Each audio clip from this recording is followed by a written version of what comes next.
Pyongyang is a capital city shrouded in eerie contradictions, where the pristine skyline and grandiose statues cast long shadows over a populace kept in line by fear and blind faith. The people move through their days in a fog of state-sanctioned propaganda, seemingly unaware or perhaps unwilling to acknowledge the crushing weight of the regime that controls every facet of their lives. In North Korea's capital, the veneer of perfection hides the deep cracks of a nation under the thumb of tyranny. It's a place where power is flaunted and suffering is silenced, caught in a sinister dance between illusion and oppression.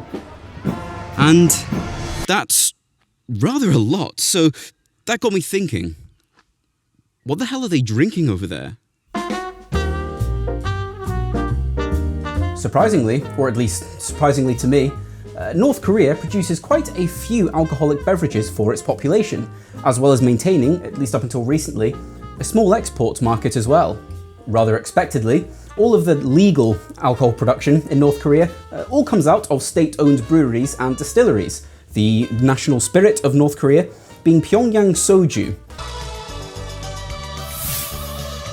which for the layman, i.e.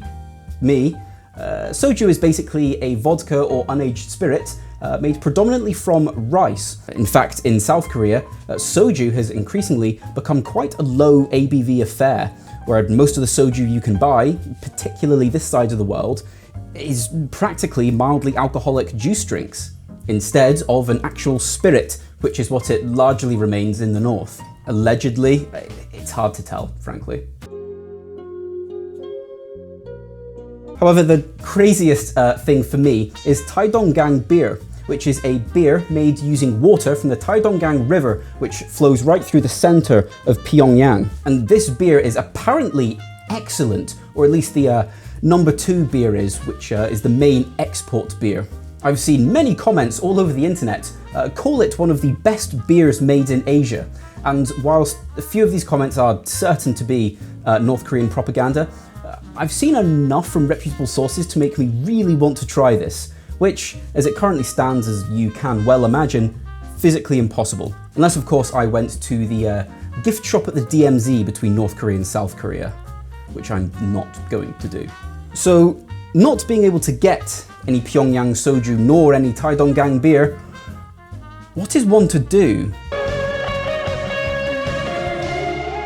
Well, one idea I did really like was by magazine editor Andy Hamilton, who, as a part of a series on dictator-themed cocktails, came up with the idea of the Fat Bastard cocktail. So, whilst I can't go to North Korea to experience any of their culture, nor import any of their goods, the next best thing I can think of is to make a cocktail in mockery of his grand oafishness. Sorry, in adoration of his glorious benevolence. You breaking my balls here, You breaking my balls!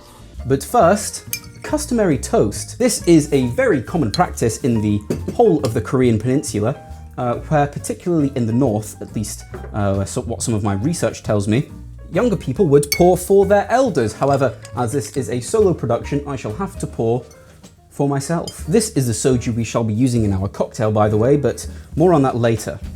First, I'm going to pour a scant amount of soju. Here's to the day that their borders can open and I can get my hands on some of that delicious Taedonggang beer. Gyeongbae. Tasting notes on soju. Very almost kind of malty, very fruity. I think there may be some grape in this soju. Very clean, very light, but also quite flavorful. This is really lovely stuff. Very unique. I've not had anything quite like this. So wanting to make a cocktail, a Bloody Mary riff is the perfect way to build a savoury drink to incorporate more flavours from the popular agricultural produce of the Korean peninsula, much more than a traditional sour or cocktail might. A Bloody Mary is a lot more facilitating in that way. Using Andy's recipe as a jumping off point, I have made some infused and fat-washed soju using this Hwaju 41% South Korean soju. Finding a soju of at least 40% was not that easy, to be honest, as most soju produced in South Korea ranges between 16 to 25% ABV, which is quite a stark contrast to the 25% minimum ABV soju that you would expect to find in North Korea, if you were part of like the upper class living in Pyongyang, that is. And only in North Korea would the dear leader Kim Jong-un and his very closest compatriots actually have access to and be allowed to drink soju of 40% ABV or higher.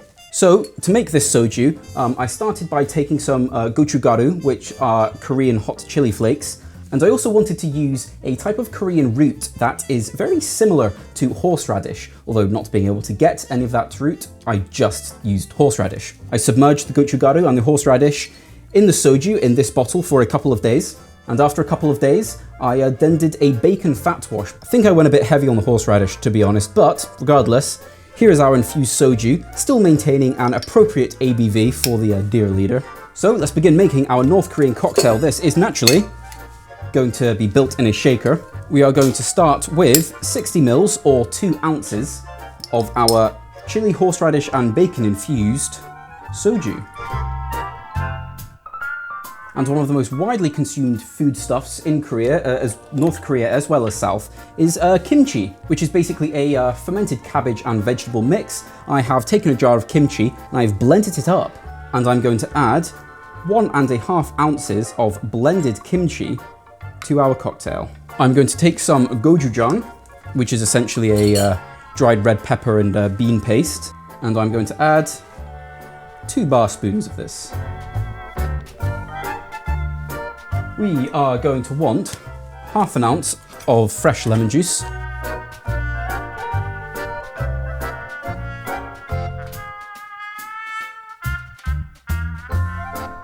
We are going to want some Worcestershire sauce. I'm going to go for about 6 dashes.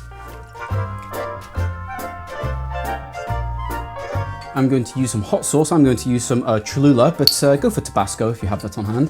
This is already going to be pretty spicy. I'm going to do maybe 1 dash of this hot sauce. Then we are going to want about 4 to 5 ounces of tomato juice.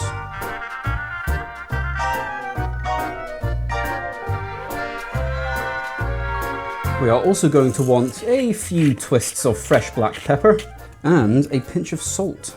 If you have celery salt or celery bitters, a dash of that will be pretty good in there as well. Now I've added some ice to my large shaking tin. Now, the proper way to prepare a Bloody Mary is not, in fact, to shake this, but we want to roll it onto a julep-style hawthorn strainer, something like this to hold back the ice. And then we are just going to roll it between the 2 tins.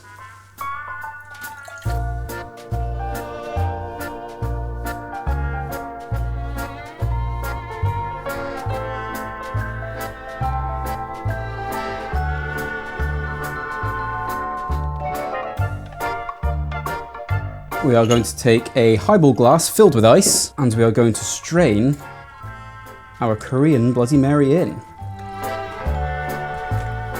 I couldn't think of any imaginative garnishes for this, which is strange considering a Bloody Mary is quite famously a cocktail that is adorned with all kinds of ridiculous garnishes. But today, we are going to go quite classic.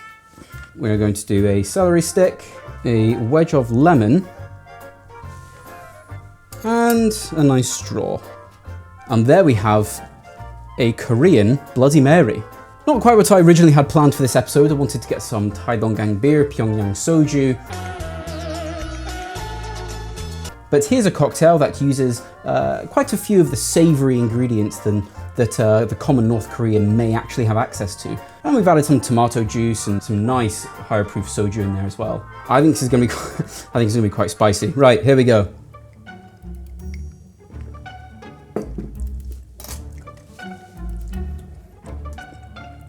Whew. That's hot, but that is good though.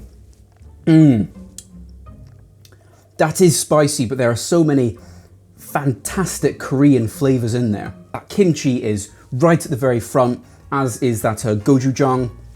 There's of course very tomatoey, very peppery flavors, bolstered by the heavy amounts of tomato juice in there, and the acidity from the lemon is really helping exaggerate a lot of those flavors, along with the pinch of salt and pepper as well. That Worcestershire sauce is giving a lot of acidity, which is very, very welcome as well. Really helping balance a lot of the spice, actually. And then the soju is giving a nice unctuous body to that as well. That horseradish is very present. Obviously, this is quite spicy, along with the gochugaru flakes we put in there as well. But it's not overpowering. That comes right up to the line, but it never overtakes it. It is exactly where you want to be. It kind of pushes those limits, but not to an uncomfortable degree. It's got a fantastic base, and that soju marries so perfectly to the likes of the kimchi and the tomato juice in particular. Much, much better than a standard vodka might. It's bright, it is flavorful, so many phenomenal Korean flavors in here. That is absolutely fantastic. So whilst, yes, Kim Jong-un, if he's having a cocktail, is one, probably the only person in the country actually having one. Why aren't more people encouraging, like me? And two, he's probably using a bunch of imported ingredients from China and Russia and wherever else, instead of drinking something like this if he were actually proud of his country. They've got the history, they've got the culture, they're just not being allowed to have the means. I think it could be a brilliant country. I think it absolutely could be. So there we have a North Korean Bloody Mary, call it Bloody Hands or something. Hopefully you enjoyed this maybe slightly bonkers concept. I kind of wrote this a little bit by the seat of my pants. Hopefully that doesn't come across too much in the final product.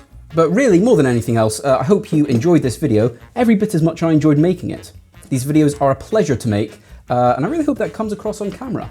So as always, thank you very much for watching, and we shall see you next time. Cheers.